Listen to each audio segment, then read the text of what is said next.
Hello everyone, welcome back to Psych 26। आज के session में हम बात करेंगे अष्टांग योग की।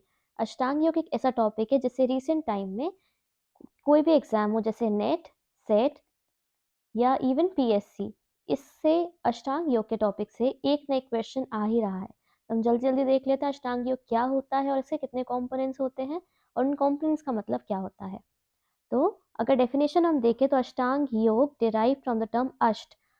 अष्टांग योग दो शब्दों से बना है। एक है आठ, अष्ट, अष्ट का मतलब होता है आठ, एंड अंग का मतलब होता है लिम्स या पार्ट्स। तो it is a comprehensive practice to promote physical, mental and spiritual well-being. It consists of 8 interconnected stages और limbs। इसलिए इसको अंग, अष्टांग इसलिए कहते हैं क्योंकि ये इंटरकनेक्टेड लिम्स होती हैं, स्टेजेस होती हैं, या हम पार्ट्स कह सकते हैं, जो कि साथ साथ में काम करती हैं to bring balance between body, mind and spirit, physical development, mental development and spiritual development. Yoga का मतलब ही क्या होता है? Union, which refers to the integration of body and mind, helping individuals attain balance and self-realization. Now, while the practice of 8 limbs offer a complete system for spiritual growth, it is not necessary to follow all the stages to experience the health benefit of योग। इसका मतलब कह रहे हैं, अष्टांग का ही मतलब क्या है कि 8 पार्ट्स हैं इसके, लेकिन to live a healthy life, अगर आप आठों के आठों प्रैक्टिस कर लेते हैं तो बहुत अच्छी बात है।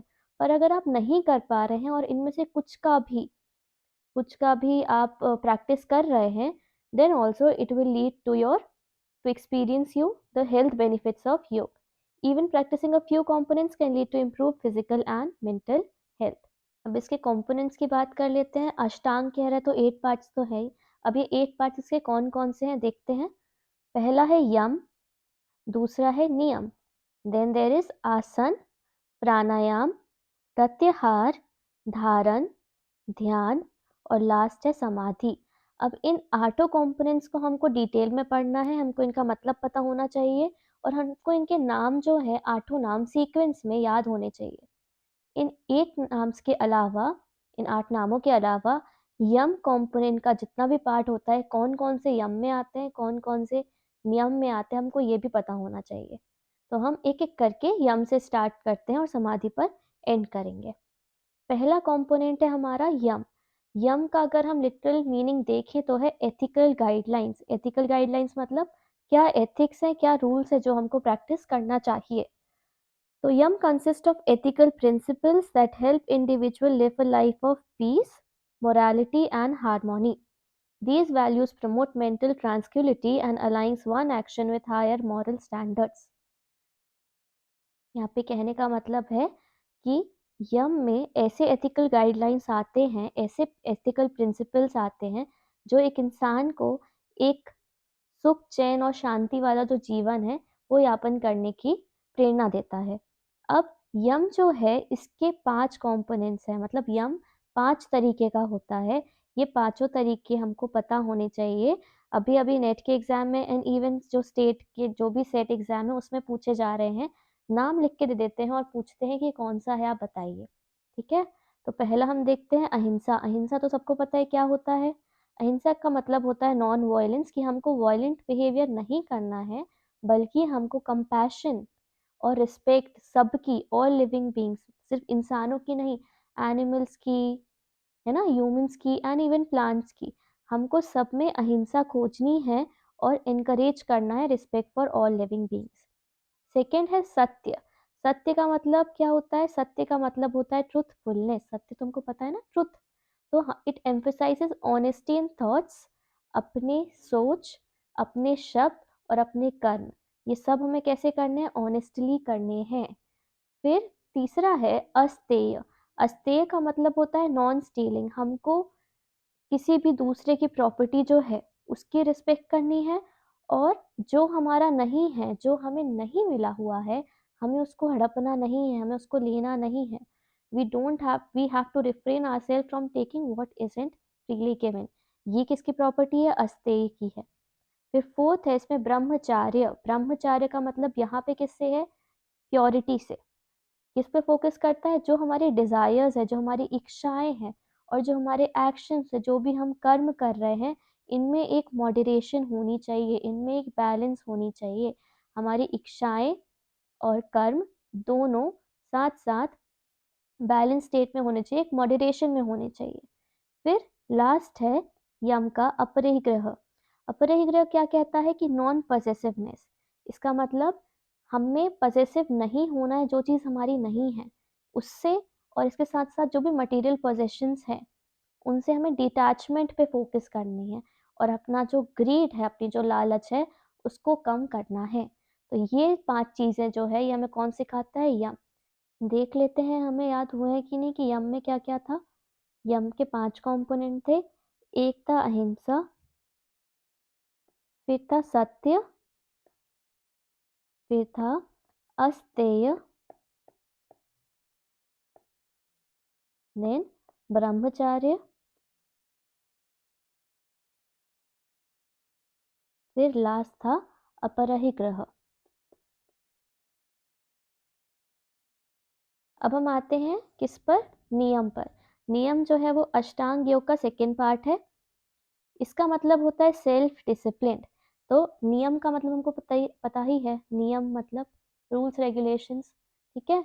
यहाँ पे self discipline, it refers to internal practices that support mental and physical purification. These observances encourage spiritual growth and self awareness, कि अगर हम नियम का पालन करेंगे तो हमारी स्पिरिचुअल ग्रोथ होगी और हमारी सेल्फ अवेयरनेस जो है वो बढ़ेगी। अब नियम भी हैं वो 5 तरीके के हैं। पहला है शौच। शौच का मतलब क्या होता है? क्लीनलीनेस। ये किसको इनकरेज करता है? कि हमारा शरीर जो है, हमारा मस्तिष्क, हमारा मन जो है, और जो हमारी वाणी है, इन तीनों में क्या हो? प्योरिटी हो। ये किसका मकसद है? शौच का। सेकेंड है संतोष। संतोष का मतलब हम पता है, संतोष का मतलब होता है कंटेंटमेंट, कि हमारे पास जो है, जितना है, हम उससे खुश हैं। हम पेशेंस हैं, हमारे अंदर पेशेंस है। हम थैंकफुल हैं, हमारे अंदर ग्रैटिट्यूड है। और एक्सेप्टेंस भी है, हमें जो मिल रहा है हम उससे खुश हैं, जो नहीं मिला उसके लिए हम दुखी नहीं हैं। हमारे अंदर बहुत सब्र है और हम हमेशा ईश्वर का धन्यवाद करते हैं। ये किसके फीचर्स हो गए? ये हो गए संतोष के। फिर तीसरा है तपस। तपस का मतलब होता है, तपस्या से ही लिया गया है, तपस्या तपस्या। इसका मतलब है it refers to the determination and perseverance to direct actions and emotions positively। यहाँ पे डिटर्मिनेशन होती है और परसिवियरेंस होती है कि हमारे जो भी एक्शंस है और हमारे इमोशंस हैं उनको हम कैसे इंटीग्रेट करें? पॉजिटिवली इंटीग्रेट करें। फिर है स्वाध्याय। स्वाध्याय जो है वो हमारा फोर्थ है। देखो, स्वाध्याय सेल्फ स्टडी, ठीक है। इसमें इंट्रोस्पेक्शन आ जाता है कि हम खुद के बारे में जान रहे हैं कि हम क्या है, हम क्यों आए हैं इस दुनिया में, हमारा काम क्या है ना। It promotes gaining deeper self awareness. फिर लास्ट है हमारा ईश्वर प्रणिधाना। इसका मतलब होता है सरेंडर टू डिवाइन। इसमें हम एक्नॉलेज कर रहे हैं कि हमारे ऊपर एक हायर पावर है जो डिवाइन है, भगवान है, और हम यहाँ पे डिवोशन के ऊपर ज़्यादा फोकस कर रहे हैं। ये किसके फीचर है? ये ईश्वर प्रणिधाना का फीचर है। तो हम ये समझ गए कि जैसे यम के 5 कंपोनेंट थे, वैसे नियम भी 5 तरीके के होते हैं। कौन कौन से होते हैं? एक होता है शौच, फिर होता है संतोष, देन तपस, फिर स्वाध्याय, और लास्ट है ईश्वर प्रणिधाना। ये 2 कंपोनेंट हो गए। अष्टांग योग के 2 कंपोनेंट्स हो गए, अभी 6 बचे हैं। सो थर्ड है आसन। आसन का मतलब तो आप सबको पता है, आसन का मतलब फिजिकल पोस्चर। जो भी आप योग में आसन करते हैं, यहाँ उसकी ही बात हो रही है। तो आसन क्या है? फिजिकल पोस्चर्स हैं design to strengthen, stretch and balance the body, preparing it for meditation. आपने देखा होगा जब भी इंसान मेडिटेट करता है, जब भी हम सीखते हैं मेडिटेशन, उसके पहले कुछ योगा के आसन कराए जाते हैं। ये क्यों कराए जाते हैं? कि हमारी जो बॉडी है वो स्ट्रेंथन हो, स्ट्रेच हो जाए प्रॉपर, और मेडिटेशन के लिए प्रिपेयर हो जाए। ये जो पोस्चर्स हैं हमारी बॉडी को फ्लेक्सिबिलिटी भी प्रमोट करते हैं, एनहांस करते हैं, और एनर्जी फ्लो का भी ध्यान रखते हैं। यहाँ पे कुछ कॉमन आसन का नाम दे दिया गया है, बस पता होना चाहिए। ज़रूरी नहीं है कि इनका सीक्वेंस हो कुछ या कुछ भी ऐसा, बस ये नाम हमें ऐसे ही दे दिए गए हैं यहाँ पे। जैसे पद्मासन है ना, दंडासन, ये सब नाम आपने सुने ही होंगे। तो ये कुछ नहीं है, ये आसन के एग्जाम्पल हैं। फिर हम आ जाते हैं फोर्थ पे। फोर्थ है प्राणायाम। आपने प्राणायाम का भी नाम सुना होगा। प्राणायाम का मतलब होता है breath control. It involves controlling the breath, which helps regulate the life energy. अच्छा, प्राणायाम है ना, प्राण का ही मतलब क्या होता है, लाइफ एनर्जी होता है, तो उसको रेगुलेट करने में हेल्प करता है हमारे शरीर के अंदर। बहुत सारी अलग अलग ब्रीदिंग टेक्निक्स हैं, जैसे कि alternate nostril breathing and deep inhalation, जो कि कामनेस, फोकस और वाइटैलिटी जो है वो प्रमोट करता है। सुना ही होगा आपने कपालभाति, अनुलोम विलोम, ये सब प्राणायाम के टाइप्स ही हैं। तो यहाँ तक तो हमको पता रहता है यूजुअली। अब यहाँ प्रत्याहार से नॉर्मली नहीं हमको आइडिया होता है, तो हम देख लेते हैं यहाँ पे प्रत्याहार क्या होता है। इसका लिटरल मीनिंग होता है विथड्रॉल ऑफ द सेंसेस। प्रत्याहार is the process of turning inward, मतलब यहाँ पे अटेंशन कहाँ चली जाती है, बाहर से हट कर कहाँ चली जाती है, इनवर्ड, हमारे बॉडी के अंदर, हमारे मन के अंदर। Detaching from the distractions of the, देखिए वही लिखा है, detaching from the distractions of external environment. This practice helps cultivate introspection and inner focus, allowing the mind to retreat from sensory input and gain clarity.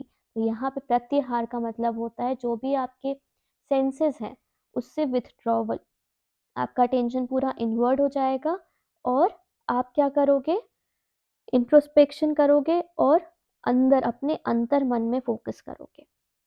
फिर आ जाते हैं sixth में। Sixth है धारण। धारण का मतलब होता है कंसंट्रेशन।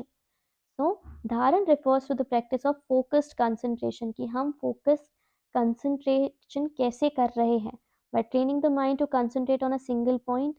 कई बार मेडिटेशन में बोला जाता है ना कि एक बिंदु है, आप उसको देखिए, या आप किसी एक पर्टिकुलर ऑब्जेक्ट के बारे में सोचिए और बस उसी के बारे में सोचते रहिए, वहां से ध्यान मत हटाइए, है ना।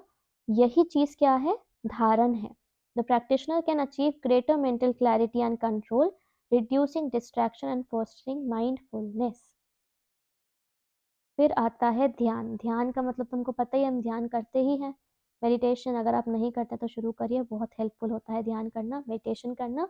ध्यान क्या है, it is a practice of sustained meditation where the mind is focused on a specific object, thought और concept to cultivate deep insight and inner peace. It enhances mindfulness. Mindfulness क्या होता है, आप जहाँ है जो है उसके बारे में सोच रहे हैं, उसके अलावा आपका थॉट जो है, आपका माइंड जो है वो कहीं भी नहीं जा रहा है। And aids in the quest for spiritual understanding. फिर लास्ट है अष्टांग योग का कंपोनेंट समाधि। समाधि का मतलब क्या होता है, एनलाइटनमेंट और लिबरेशन, टू लिबरेट। समाधि फाइनल स्टेज होती है अष्टांग योग की, जहाँ पे इंडिविजुअल क्या एक्सपीरियंस करता है, प्रोफाउंड यूनिटी, एक हो जाते हैं। ऐसा कहते हैं ईश्वर और इंसान जो होता है यहाँ पे एक हो जाते हैं, लीन हो जाते हैं हम पूरा उन पे। With the object of meditation, this state represents the transcendence of the ego, हमारा ईगो चला जाता है, resulting in the liberation from suffering, desire and attachment. Samadhi marks the realization of spiritual enlightenment where the practitioner merges with the universal consciousness, वही कह रहे हैं, इसको हम कहते हैं समाधि। अब ये जो सारे अष्टांग योग है ना, इसके जितने भी डिफरेंट डिफरेंट कंपोनेंट है हमारे योगा सूत्र में थे, अलग अलग योगा सूत्र में थे।